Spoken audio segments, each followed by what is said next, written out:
We are here. We have arrived. This is it. If you have been on this journey with me through parts 1 and 2 of our Gargoyles Hunter's Moon deep dive, first of all, thank you.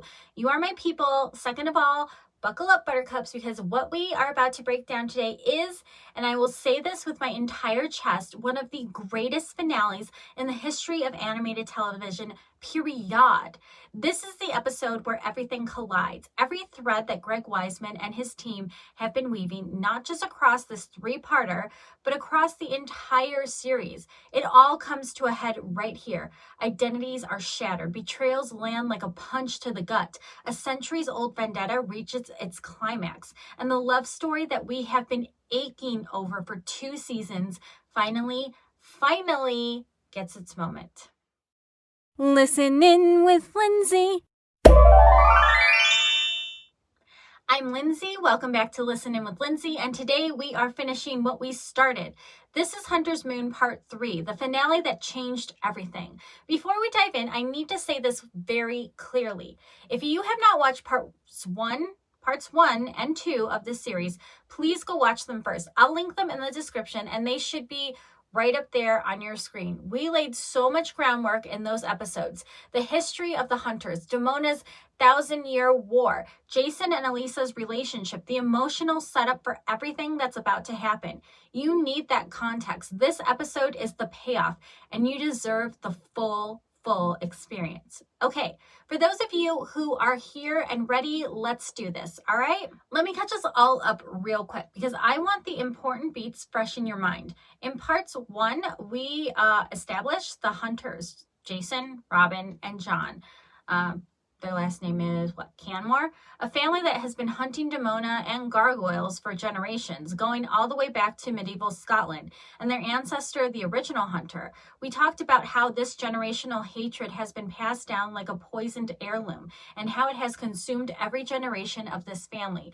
We also watched Elisa meet this charming new detective, Jason Conover, who is, of course, Jason Canmore in disguise. And we talked about the way the show uses the relationship to put Elisa in an impossible position. In part 2, things got messy, really messy. Demona's plans started taking shape. She is building toward nothing less than the extinction of the human race. We watched Jason and Elisa's relationship deepen, which is heartbreaking because we know who he is, even if she doesn't. We watched Goliath struggle with what Elisa's new relationship means for him, and we talked about something that I think is so important. The way this show treats jealousy. Goliath doesn't become possessive. He doesn't become angry at Elisa. He suffers in silence because he loves her enough to want her happiness, even if it's not with him. And we talked about how that is the most devastating, most noble kind of love, and how it sets up everything that's about to happen. We also broke down how Hunter's Moon functions as a mirror structure. Demona and Goliath are 2 sides of the same coin. Same species, same trauma, same history of human betrayal, but they respond in completely opposite ways. Demona chooses vengeance. Goliath chooses love. And part 3 is where the show forces both of them to commit to those choices with everything on the line. So that's where we are. Everyone's on a collision course. Elisa doesn't know her boyfriend is a gargoyle hunter. Is he her boyfriend yet? I digress. Goliath doesn't know the clock is ticking on Demona's apocalyptic plan, and the hunters don't know, or maybe they don't care, that the gargoyles they're hunting are the same beings protecting their city every single night. Let's get into it because it's going to be great. The unmasking of Jason revealed. Okay, so the moment that Hunter's Moon Part 3 has been building toward from the very beginning of this entire trilogy, the moment Elisa finds out who Jason really is. And here's what I love about how this show handles this. It doesn't do the big dramatic reveal the way most cartoons would. There's no villain monologue where Jason rips off his mask and says, "It was me all along." This isn't a gotcha moment. It's a crumbling moment. Elisa puts the pieces together and you watch the realization wash over her in stages. And every stage is worse than the last. Think about what's happening in Elisa's head as this lands. She is a detective. She is literally trained to read people, to spot deception, to trust her instincts. And she missed this. the man she was opening up to, the man she was developing real feelings for, the man she let in specifically because she thought he was safe, he's been lying to her face the entire time. Not about something small. He's been hunting the being she had dedicated her life to protecting. Here's why this matters so much, and I talked about this in part 2. Elisa let Jason in because he was human, because being with Jason felt easier than confronting her feelings for Goliath. A relationship with Jason wouldn't require her to explain anything to her family, to her colleagues, to the world.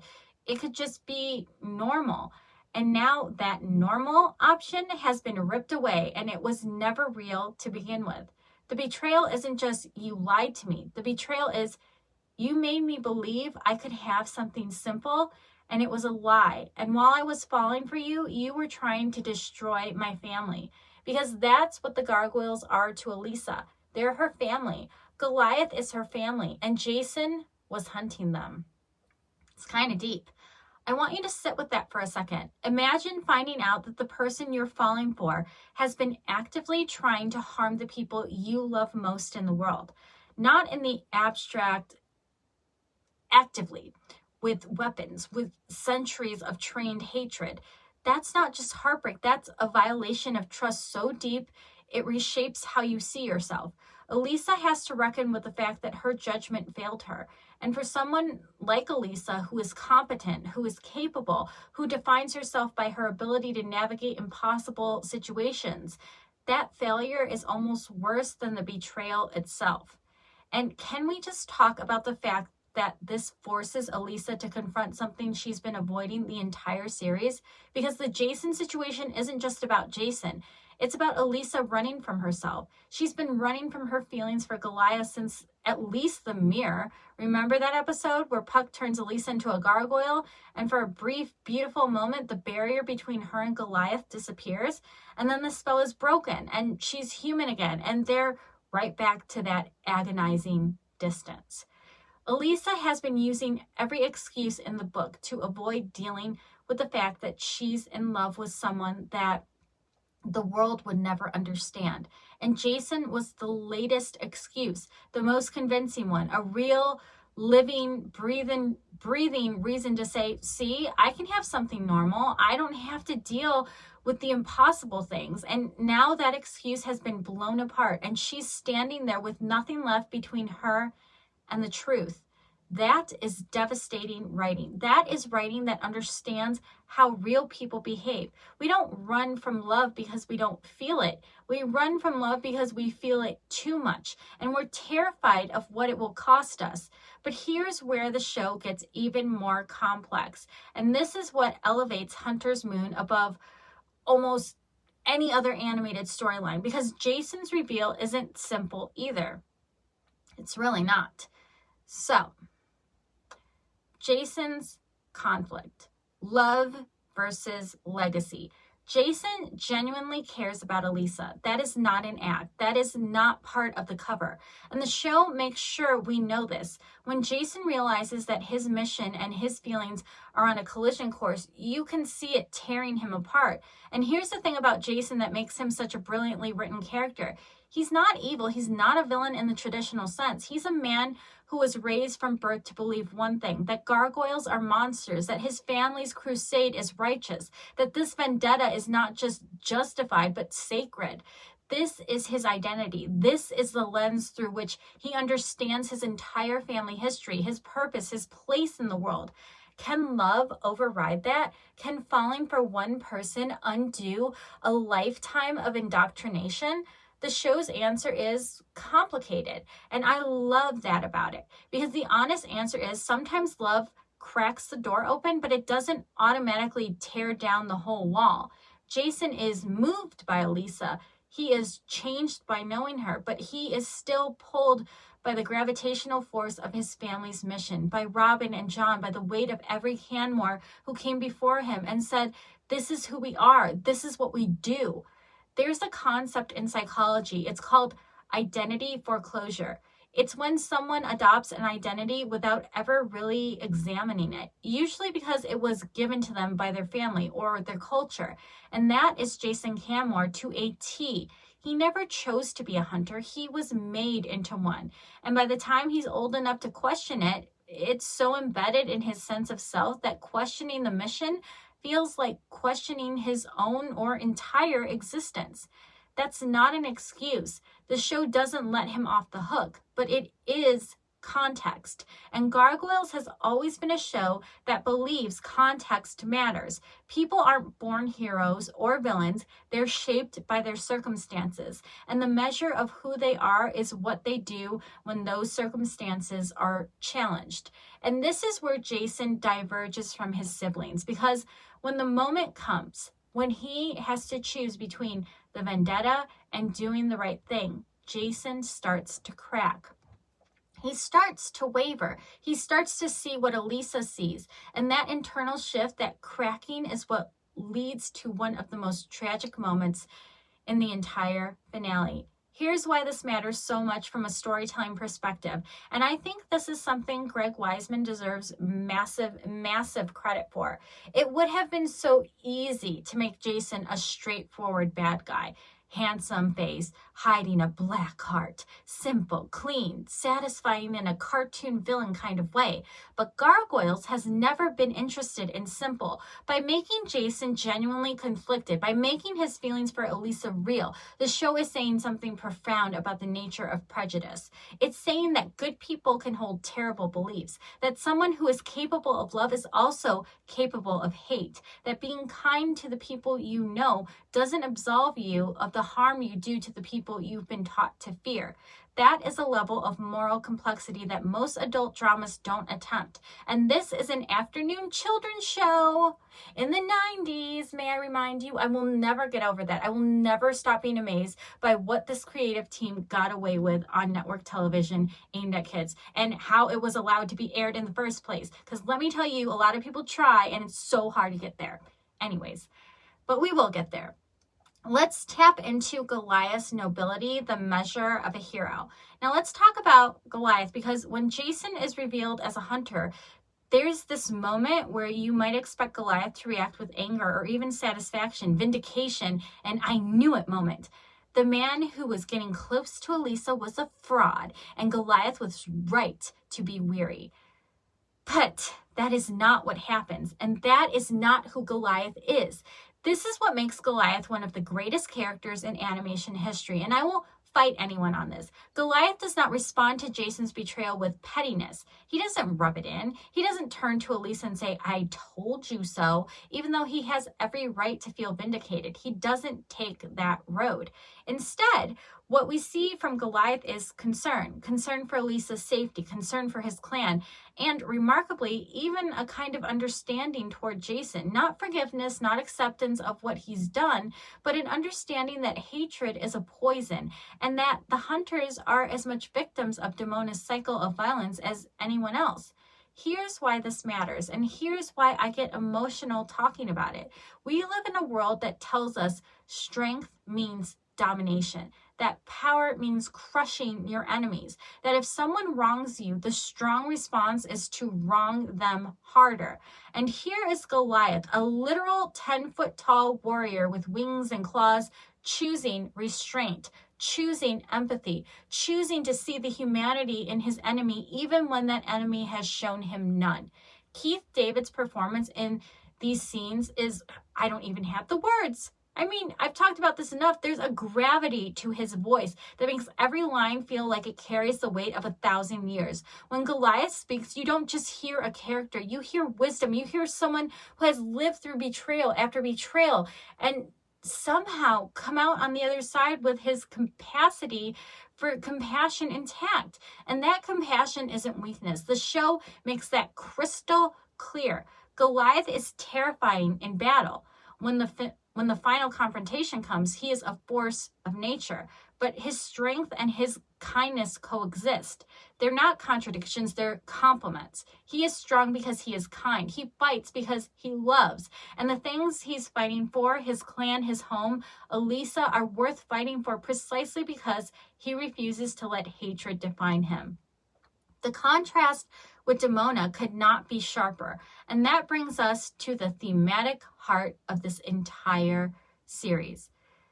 Demona's Endgame, hatred versus love. Theory time, and this is the big one. I believe that the entire Gargoyles series, all of it, every storyline, every character arc, every episode, ultimately comes down to one question. When the world hurts you, do you choose hatred or do you choose love? Demona and Goliath are the embodiment of that question, and Hunter's Moon Part 3 is where the show makes both of them answer it definitively, with everything on the line. Demona's Endgame is this episode's genocide, I should say. Full stop. She has a plan to wipe out the human race. Not some human, not her enemies, all humans. Every man, every woman, and child on the planet. She has decided that humanity is irredeemable, that coexistence is impossible, that the only way Gargoyles can be safe is if humans cease to exist. And the devastating thing, you can trace every step of her logic. You can follow the thread from her original betrayal at Castle Laverne, when the humans she trusted destroyed her clan, through 1,000 years of persecution, of hiding, of watching her kind be hunted and slaughtered. Every terrible thing that happened to Demona is real. Her pain is valid. Her trauma is real. But her response to that pain is monstrous. And the show never flinches from that truth. This is what I mean when I say Gargoyles respects its audience. A lesser show would make Demona a cackling villain with no depth, or it would go the other way and try to make her sympathetic to the point where you excuse her actions. Gargoyles does neither. It says, here is a person with real, legitimate grievances, who has been genuinely wronged, who has suffered enormously, and she has chosen to let that suffering turn her into the very thing she hates. She has become the monster that the humans always accuse Gargoyles of being. Not because she was born that way, but because she chose it. Step by step, century by century, she chose bitterness over healing, revenge over justice, and finally annihilation over coexistence. And standing on the other side of that divide is Goliath, who has suffered just as much, who was betrayed just as deeply, who woke up in a world that was hostile to his very existence, and who chose every single day to believe that love was worth the risk. Here's why this matters, and here's why I think this is one of the most important themes ever explored in animation. Because this isn't just a story about gargoyles and humans. This is a story about how we respond to being different in a world that fears difference. It's about what happens when the people in power decide you're a threat, just because of what you are. And it asks, when that happens, do you become what they say you are, or do you prove them wrong by being something better? It's something to think about. Demona says they'll never accept us, so destroy them. Goliath says they may never fully accept us, but love is worth the fight anyways. Right? And in this finale, both of them put everything on the line for those beliefs. Demona moves forward with her plan to end humanity. Goliath moves to stop her, not to save humans in the abstract, but because he loves Elisa. And Elisa is human, and love doesn't draw lines around species. This changes everything. This is what makes Hunter's Moon not just a great finale, but a great piece of storytelling, period. All right? Let's get into the final battle, scene by scene. All right. Because the way this is constructed is masterful, and I want to break it down scene by scene so you can appreciate just how much work went into making this climax land. The stakes could not be higher. Demona's plan to destroy humanity is in motion. The hunters are in play, driven by their own agenda that has nothing to do with saving anyone.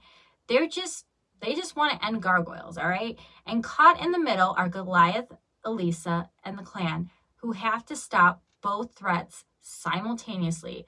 so much work. What I love about this structure is that it forces our heroes to fight on two fronts. They can't just focus on Demona. They can't just deal with the hunters. They have to navigate a three-way conflict where any of these threats could destroy them.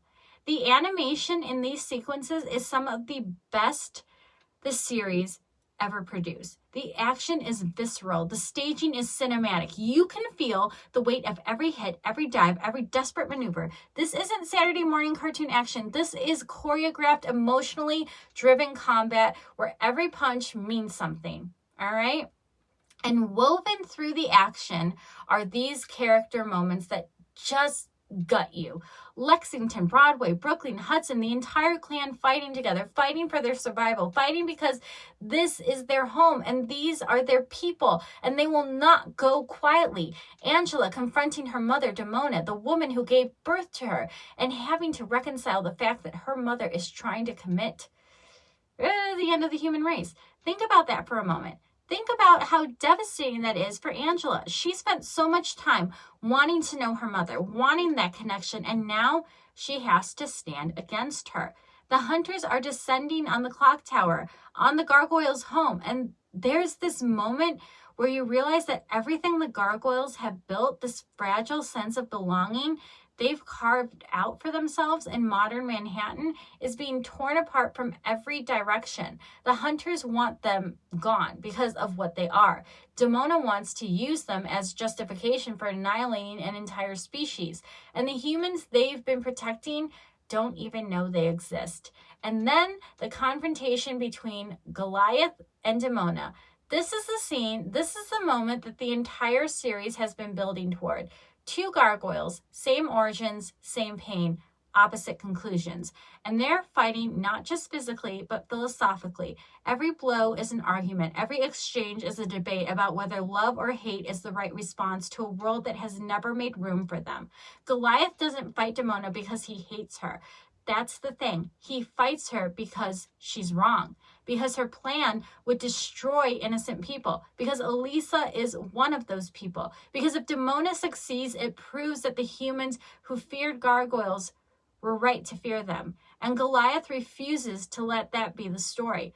The pacing of this final act is so relentless. There's no breathing room. None. Every time you think one crisis is like resolved, another erupts. The show keeps ratcheting up the tension until you genuinely don't know how they're going to survive this. And for a show that aired on afternoon television in the 90s, that's remarkable. I said it a bajillion times. They made you afraid. They made you feel like these characters might not make it. And because you love them so much, because the show has spent 2 seasons making you love them, that fear is real. I also want to point out the sound design in this final battle because it's doing so much of the heavy lifting.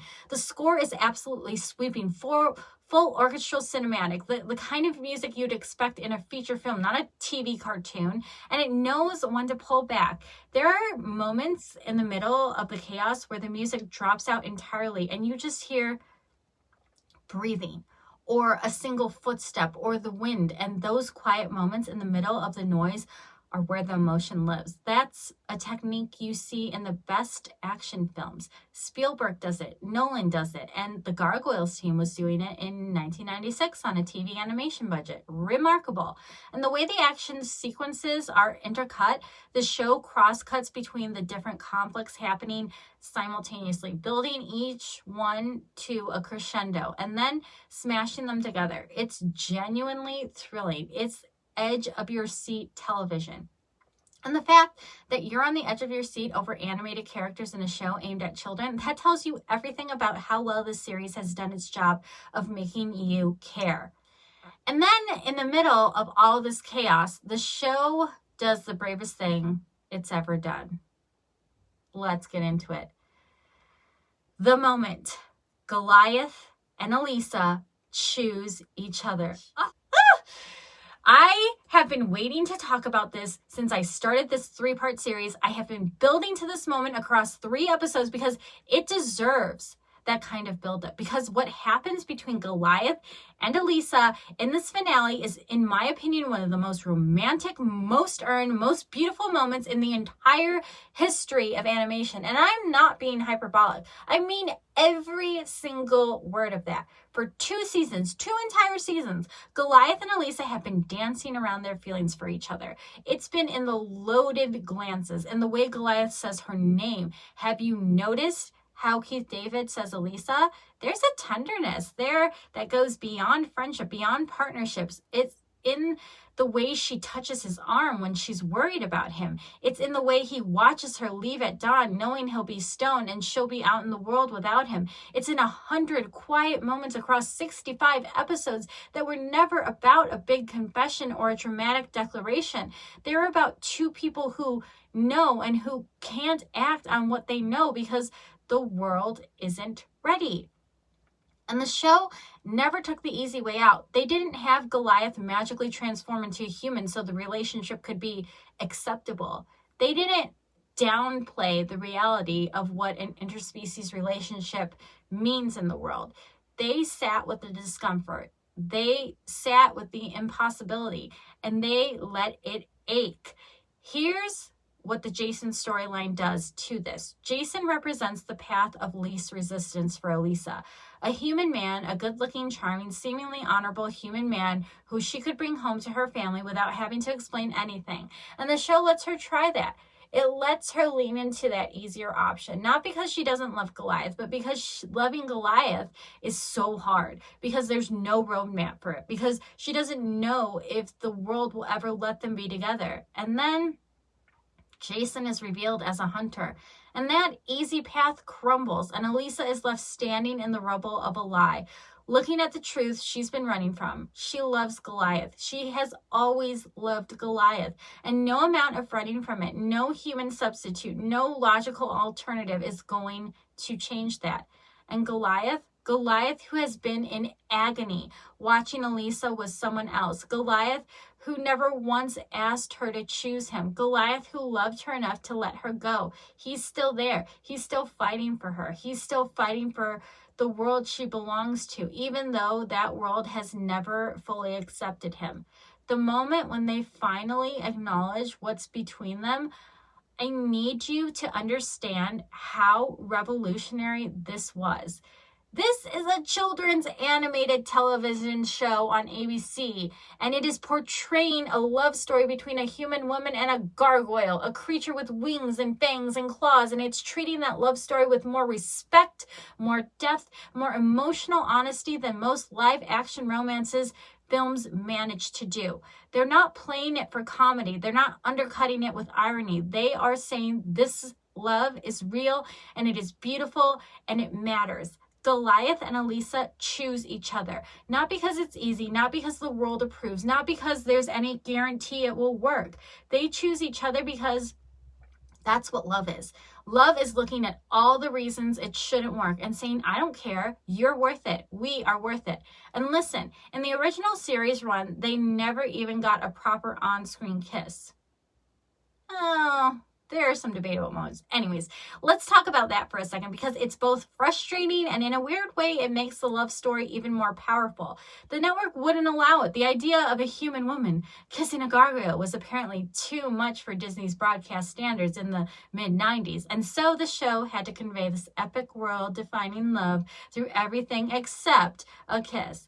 Through eye contact, through sacrifice, through choosing to fight for each other when the entire world is burning down around them. Right? And you know what? It works. It works because by the time this finale plays out, you don't need the kiss. You feel it. You feel it in your bones. The love between Goliath and Elisa is so thoroughly established, so deeply woven into the fabric of the show, that the moment they choose each other, you know. And it's devastating, and it's beautiful, and it's everything. And I want to be specific about what the show does give us, because even without a kiss, the physical and emotional language of this moment is extraordinary. There's a moment where Goliath reaches for Elisa, and his hand, this massive, powerful hand that has torn through steel, and caught himself on the side of skyscrapers. It reaches for her so gently, so carefully, like she's the most precious thing in the world, and he's afraid he'll break her. And Elisa doesn't flinch. She doesn't pull away. She reaches back, and that simple gesture, two hands finding each other in the middle of a war, says more than any kiss ever could. It says, I'm not afraid of you. I'm not afraid of us. I choose this. I'm getting emotional just talking about it because it's that well done. And as somebody who does the whole voice actress thing, as someone who understands the craft of conveying emotion through performance, I can tell you the performances in this moment are doing things that should be studied in every acting class. Not just voice acting classes, every acting class. Now later, in the I guess canonical third season, the Goliath Chronicles, which most fans and even Greg Weisman consider a separate thing, they did finally kiss. And in the comic book continuation, which is Greg Weisman's continuation, their relationship continues to develop. But for the purpose of this discussion, what matters is that the original creative team accomplished within the constraints they were given. They created one of the most profound love stories in animation history without ever being allowed to show the characters kiss. That's not a limitation. That's a testament to how brilliantly this show was written. Now, let's talk about Jason's fate. Villain or victim? Let's think.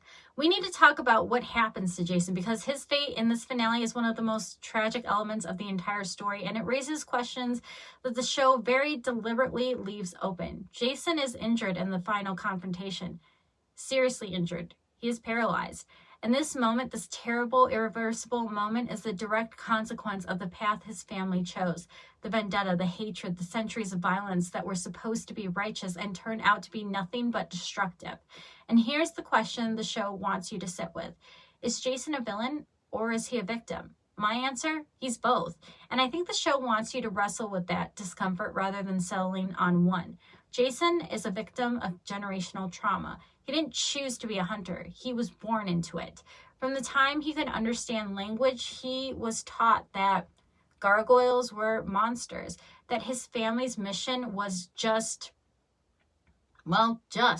that this was his purpose. He never had the chance to form his own opinions because the ideology was already embedded.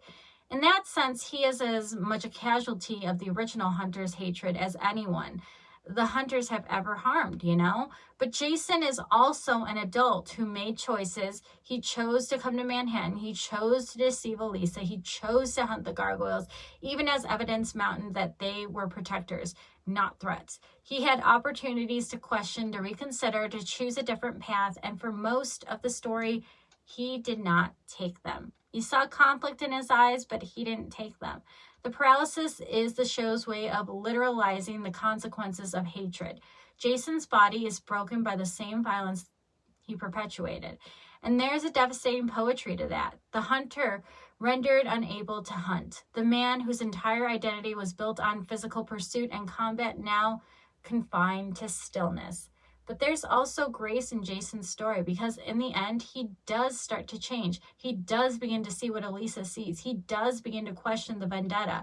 And his injury becomes not just a punishment, but kind of a forced reckoning. He can no longer run from the truth. He has to sit with it. He has to sit with the fact that he wasted years of his life and ultimately his body on a hatred that was never his to carry.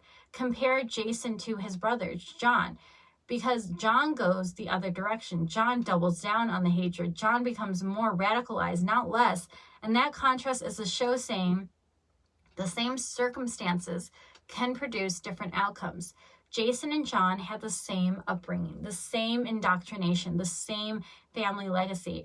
But when the moment of truth came, Jason cracked toward compassion and John cracked toward deeper hatred. That's not an accident. That's Gargoyles at its most thematically sophisticated. It's saying that your circumstances explain your behavior, but they don't excuse it. And that even within the most toxic systems, the choice to be better is always available. But it's a choice you have to make. Jason's fate is tragic, but it's also honest, and I think the show deserves enormous credit for not giving him a clean redemption. He doesn't get to just apologize and have everything be fine. He lives with the consequences. He carries them in his body, and that's more realistic and more compassionate than any easy forgiveness would have been. Know what I'm saying? Why is this the greatest animated series finale?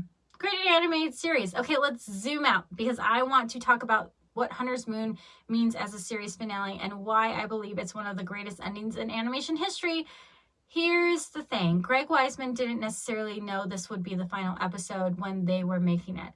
The show's future was uncertain, but whether by instinct or design, Hunter's Moon functions as the perfect ending to Gargoyles because it resolves the show's central question while leaving the world alive with possibility. The central question of Gargoyles has always been, can beings who are fundamentally different coexist in a world that fears differences? And Hunter's Moon answers that question not with a speech or a thesis statement, but with a choice. Goliath chooses love. He chooses to keep protecting a world that doesn't accept him. He chooses Elisa. He chooses hope over despair, connection over isolation, love over the very understandable, very justified rage that Demona represents. And the show doesn't pretend that choice solves everything. The Gargoyles are still a secret. The world is still dangerous. Hatred still exists. John Canmore is still out there, and the show implies he's going to become an even greater threat. Nothing is tied up with a neat bow, but the choice has been made, and that's what matters. And this is what separates great storytelling from good storytelling. Good storytelling resolves the plot. Good storytelling resolves the theme, and Hunter's Moon resolves the theme of Gargoyles with such elegance, such emotional power, that it almost doesn't matter that the plot threads are left dangling because the show has told you what it believes. It believes in love across boundaries. It believes in choosing compassion even when the world gives you every reason not to. It believes that the measure of a hero is not how hard they can hit, but how deeply they can love. For a show that aired in an afternoon time slot aimed at children, featuring characters with wings and claws, that is an extraordinary artistic achievement. And can we talk about the fact that this show premiered in 1994? The themes it was exploring, prejudice, generational trauma, interspecies love, the cycle of violence, the complexity of villains, the cost of hatred. These are themes that most prestige television wouldn't touch for another decade. Gargoyles was doing The Wire levels of thematic complexity in an animated series aimed at 10-year-olds. It trusted its audience to handle nuance, to sit with ambiguity, to understand that sometimes the hero doesn't get a clean victory and the villain has a point. That's why this show has endured. That's why we're still talking about it decades later. That's why Hunter's Moon still hits as hard today as it did in '96, because the themes are timeless and the execution is flawless and the emotional core is genuine in a way that transcends the medium and the era. Again, I must give flowers to the voice acting performances. I absolutely cannot end this series without talking about the voice performances in this finale because they are extraordinary, above and beyond, and as a person that does the voice acting thing myself, I need to give these performers their flowers. Keith David as Goliath. I have said this before multiple times, and I will say it again. This is one of the greatest voice acting performances of all time. Not one of the greatest animated voice performances, one of the greatest voice performances, period, because across any medium, obviously. Keith David brings a Shakespearean gravitas to Goliath that makes every line feel like it was carved in stone. His voice has this incredible quality. It's deep and powerful and commanding, but there's also this vulnerability underneath it. You can hear the loneliness. You can hear the weight of 1,000 years. And when he talks about Elisa, when he says her name, there's this shift, this softening that communicates more about his feelings than any dialogue ever could. That's not just acting, that's mastery. Sally Richardson as Elisa Maza. Here's what Sally Richardson does that I don't think gets enough credit. She makes Elisa sound like a real person. Not a cartoon character, not a love interest, a real three-dimensional woman navigating an impossible situation with intelligence, courage, and emotional depth. Her performance in the betrayal scenes when she realizes who Jason is genuinely heartbreaking. You can hear the walls going up. You can hear her protecting herself. And then in the scenes with Goliath, you can hear those walls come down, that emotional range, that ability to shift between strength and vulnerability within the same scene. That is world-class voice acting. And I want to give a specific shout out to Sally Richardson for something that I think goes overlooked. Elisa Mazza is a woman of color. She's half African-American, half Native American. And Sally Richardson brought cultural specificity to that character without ever reducing her to a stereotype. Elisa's identity is part of who she is, but it's not the only thing about her. She's a great character who happens to be a woman of color. And Sally Richardson's performance is a huge part of why that works. Marina Sirtis as Demona. What a performance. What a complicated, layered, devastating performance. Marina Sirtis makes you feel Demona's pain even as you recoil from her actions. There's a rawness in her voice when she talks about what humans did to her clan, a genuine anguish that makes it impossible to dismiss her as a simple villain. And then in the next breath, she'll deliver a line with such cold fury that you remember this is a person who has been consumed by pure hatred. That duality, that sympathetic and terrifying in equal measure is one of the hardest things to pull off in voice acting.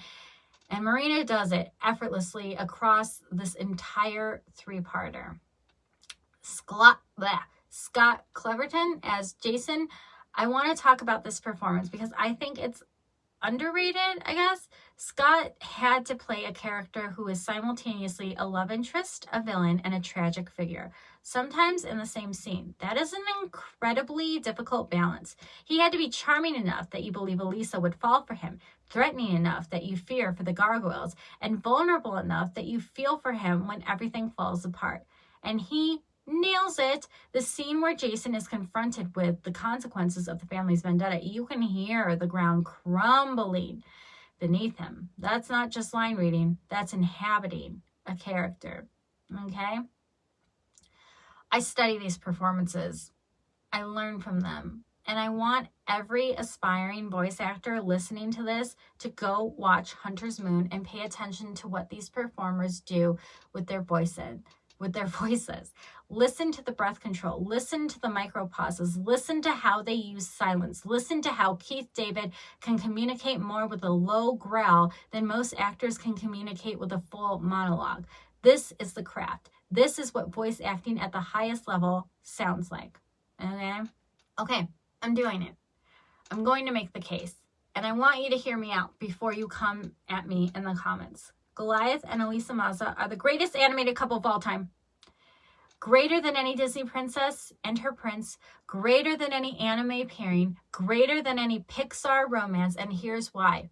Every other great animated love story exists within the boundaries of what's socially acceptable within its world.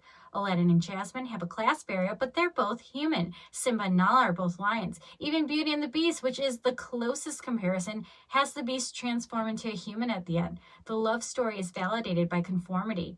It's okay, he was really a handsome prince all along. Goliath and Elisa never get that escape clause. Goliath never becomes human. The show never suggests he should. Their love exists in defiance of everything. Species, society, biology, physics, the sun itself. Since he turns to stone every day and she can't follow him into that sleep, their love requires sacrifice and courage every single day, and neither of them flinches. And here's the other thing that puts them above every other animated couple. Their love isn't the plot, it's the subtext. Disney romances are built around the love story. The entire movie is about the couple getting together. With Goliath and Elisa, the love story develops organically across 65 episodes while they're busy doing other things, fighting villains, protecting the city, navigating cultural clashes, dealing with Xanatos and the Pack, and Macbeth and Demona. Their love isn't the destination. It's what happens along the way. And that makes it feel real in a way that plot-driven romances never can. They fall in love the way real people fall in love, slowly, without a clear turning point, through shared experiences and mutual respect, and 100 small moments that individually mean nothing and collectively mean everything, right? And the fact that the show never lets them fully express that love, that they can't kiss on screen, that they can't declare themselves openly, makes it even more powerful because it mirrors the reality of their relationship within the show's world. They can't be open about it. And so their love exists in glances and gestures and the spaces between words. And it's more romantic than any grand declaration ever could be. And here's another thing I want to add to the case. Name another animated couple where the love interest is never reduced to a damsel in distress. I'll wait. Elisa Maza saves Goliath as many times as he saves her. She is his equal. She is his partner, not his princess to rescue, not his trophy, not his reward for being a good little hero. She is a fully realized character who chose him with the same agency and conviction that he chose her. Their relationship is built on mutual respect, and that is tragically rare in animated love stories. Most animated romances are about the hero earning the love interest. Goliath and Elisa is about two people independently deciding that their connection is worth the cost. That's not just better romance, that's better storytelling. Duh. Tell me in the comments, am I wrong? Who's your pick for the greatest animated couple? Because I have made my case and I am ready to defend it, okay? Let's get into the legacy that Gargoyles taught us. Before I wrap this up, I want to talk about what Gargoyles taught us overall. Not just about animation or storytelling, but about life. The show taught us that strength and compassion are not opposites. Goliath is the strongest character on the show, and he is also the most compassionate. The show never treats these qualities as contradictory. It treats them as inseparable. This show taught us that love doesn't care about categories. It doesn't care if you look different, if you come from different worlds, if the people around you say it's impossible. Love finds the cracks in the walls we build, and it grows there anyway. The show taught us that hatred is a choice, not a destiny. Demona and Goliath prove it. Same history, same trauma, different choices. You can always choose differently. It might be the hardest thing you ever do, but you can always choose love over hate. This show taught us that the people who are different, the people who don't fit in, the people who have to hide who they are worthy of love and belonging and community. The Gargoyles are outcasts. They are literally invisible to the world they protect, and they protect it anyways because that's who they are. And Hunter's Moon, this 3-part masterpiece we spent 3 episodes breaking down, is the distillation of all those lessons into one story. It's the thesis statement. It's the proof. It's the show saying we believed all of this from the beginning, and here's the evidence. And I want to connect this to something personal because I think it matters. When you voice act, as someone who works in this industry, I think about legacy constantly. I think about what the shows I work on will mean to people 10, 20, 30 years from now. And Gargoyles is the gold standard for that. The people who made this show, Greg Wiseman, the writers, the directors, Keith David, Sally Richardson, Marina Sirtis, all of them, they didn't just make a TV show. They planted seeds. They planted ideas in the minds of children who grew up and became more compassionate adults because of what they saw on that screen. That's not a small thing. That's the most important thing art can do. And honestly, I'll be honest with you, Gargoyles is one of the reasons I do what I do. Watching this show, seeing what voice actors could accomplish, seeing how animation could tell stories that were deeper and more meaningful than anything else on television, that's what made me want this career. So doing this 3-part deep dive has been personal for me in a way that goes beyond just analyzing a show. I love this show. This is me paying tribute to the show that helped make me who I am. If you grew up watching the show, you already know what I'm talking about. You felt it in your bones when you were 8 or 10 or 12 years old, even if you didn't have the words for it yet. And if you've never seen Gargoyles, please, please, please watch it. It is on Disney Plus. Go find it and experience it for yourself. One of the greatest animated series ever created. It's my favorite, my absolute favorite. And that is Hunter's Moon. 3 parts, 3 episodes of this podcast, and I still feel like I could talk about it for 3 more. That's how deep this goes. That's how much the story has to offer. I want to thank every single one of you who came to this journey with me If you watched all 3 parts, you are incredible. You are the reason I make this show. The comments I've been reading on parts 1 and 2 have been blowing my mind. Your insights, your memories, your own connections to these characters, that's what makes this community so special. We're not just watching cartoons. We're engaging with art. We're engaging with stories that shaped who we are, who we became. Here's what I need from you right now. If this series meant something to you, if these episodes made you think or feel or remember why you fell in love with Gargoyles in the first place, share it. Share this video with one person who's never seen Gargoyles. Send them part 1 and say, trust me, because this show deserves new fans. It deserves to be discovered by a whole new generation of people who need to hear its message. It's that important. And while you're at it, tell me in the comments, what show should I deep dive into next? What's the series that you think deserves this kind of 3-part breakdown? I'm so interested to know because I already have ideas, but I want to hear yours. I read every single comment. Hit that subscribe button if you haven't already. I am so close to the subscriber count I need to make this channel everything I want it to be, and every single subscribe makes a difference. Turn on notifications so you never miss an episode. And if you want to support the show beyond that, check the links in the description for ways to do just that. I appreciate you guys so much. One more thing before I go, because I can't help myself. I keep thinking about something Greg Wiseman said in an interview once. He talked about how Gargoyles was always at its core about the idea that all things are true, meaning the world is bigger and stranger and more beautiful than we think. There are things we don't understand, beings we haven't met, connections that shouldn't be possible, and they're all real. And I think that philosophy is what makes the show's love story resonate so very deeply, because Goliath and Elisa shouldn't work. On paper, it's impossible, but the show says love doesn't care about your paper. Love doesn't care about your categories. All things are true, and love is the truest thing of all. That's Gargoyles. That's Hunter's Moon. And that's why, decades later, we're still here talking about it. I love you guys. I love this community, and I love that we live in a world where a show about gargoyles protecting New York City taught us more about love, compassion, and the courage to be different than almost anything else on television. Goliath and Elisa, forever. That's it. That's the take. Heart. A. Okay, so I'll see you in the next one. Yes. Talk soon. Bye. Listen in with Lindsay.